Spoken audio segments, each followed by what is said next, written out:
Welcome to the Deep Dive. Today we are tearing up the standard tactical board. I mean, forget formations from last weekend's Premier League. Yeah. We are running the pre-game analysis for the most important match of your life. This is the World Cup final of your own soul. That's right. The stakes, well, they couldn't be higher.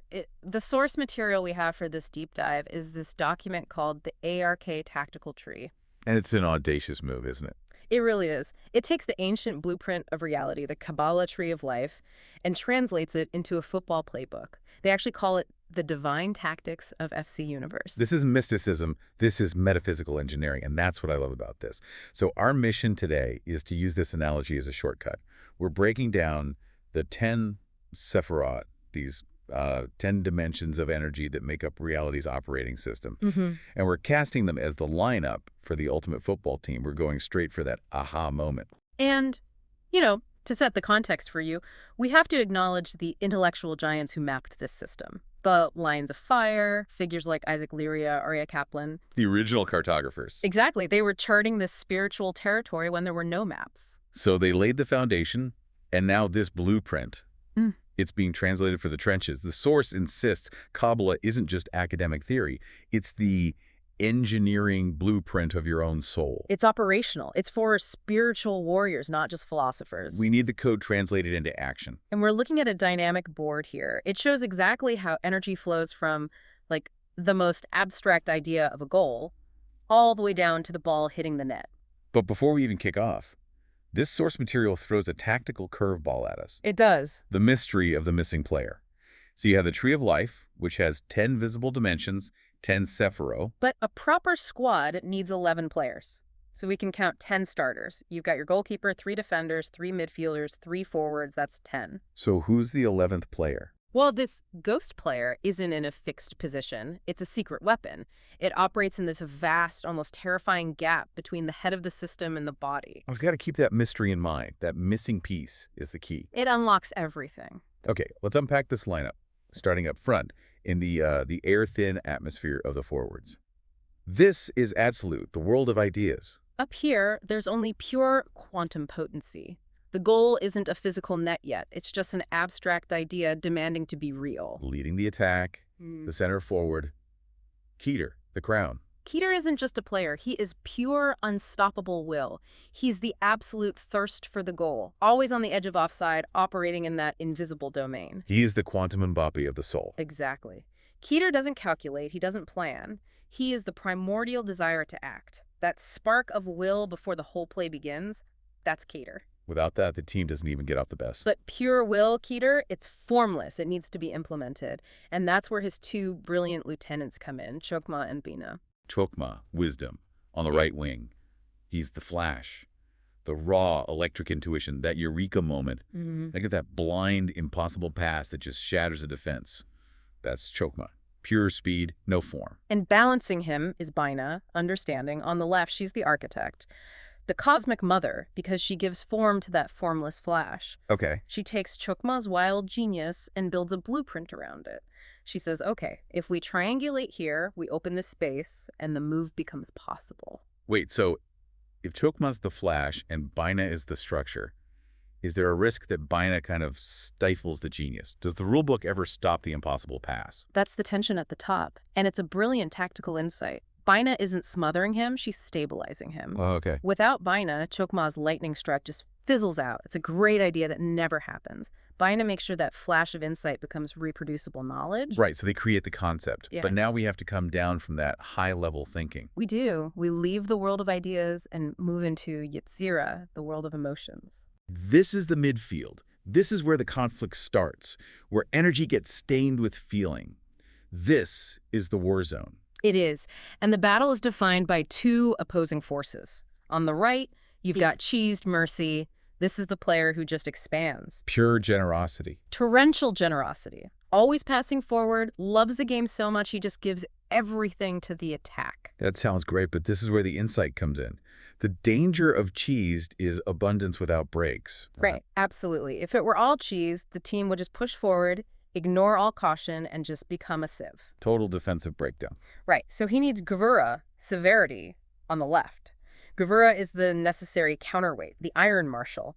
Think of a disciplined anchor like Gattuso. Okay, I can see that. Gevura provides the limit, sets the offside line, makes the tactical foul, provides the rigorous discipline to maintain structure. Without Gevura, Cheese's love is just naive.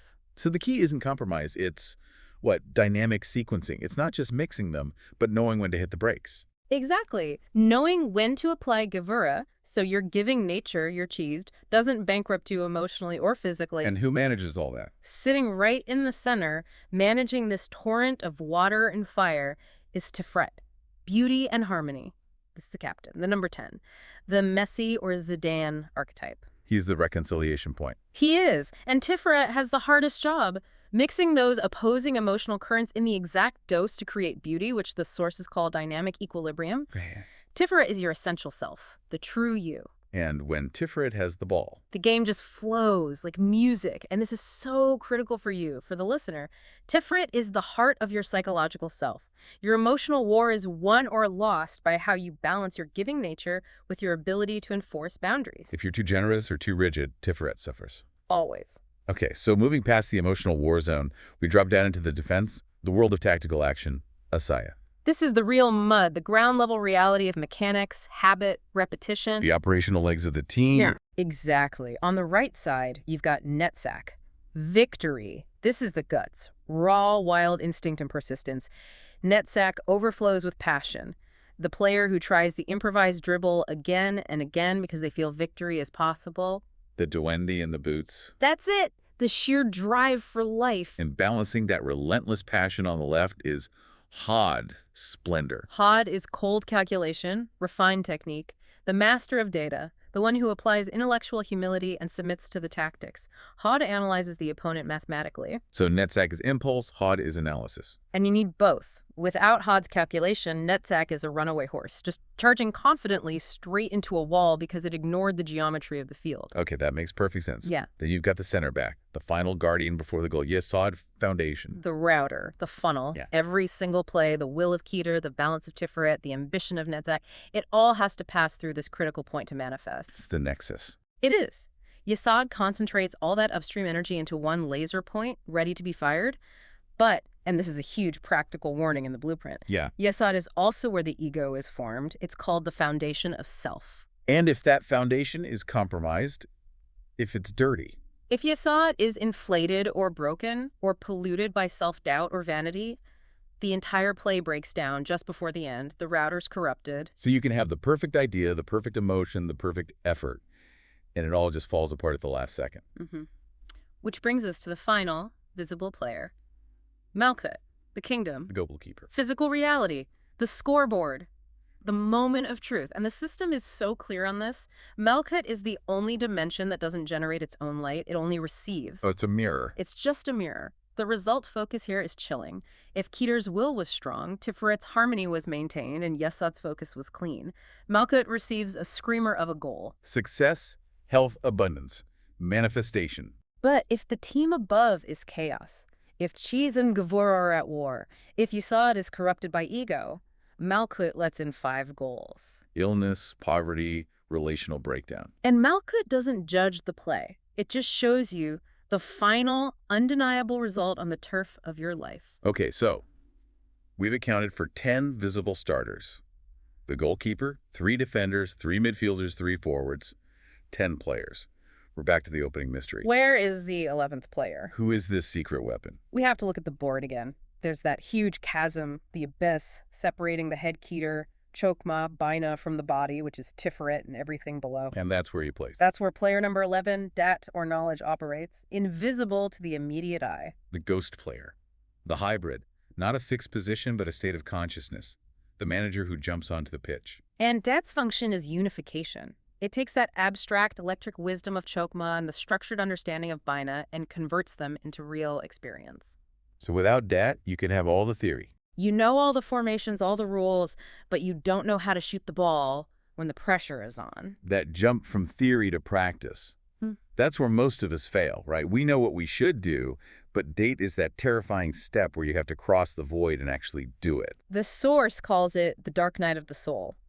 It is the vertigo of transition. It's that moment where all the tactics fail, everything seems lost, and you have to pull out an internal resource you didn't even know you had. Wow. Date is the realization that you're not just thinking about the game, you are the game. It's the invisible Wi-Fi that connects the will of Keter directly to Tiferet.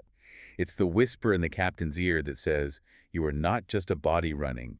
You originate in pure will. You are divine. Shoot. And with Date active, the team isn't just a collection of loose parts anymore. It becomes a single living organism. A unified whole. And that unified action is the entire goal of the system. I mean, the deeper picture here is that most of humanity lives trapped in Malkut, just reacting, trying to stop goals from coming in. Or lost in Yesod. Or lost in Yesod, distracted by ego fantasies and self-doubt.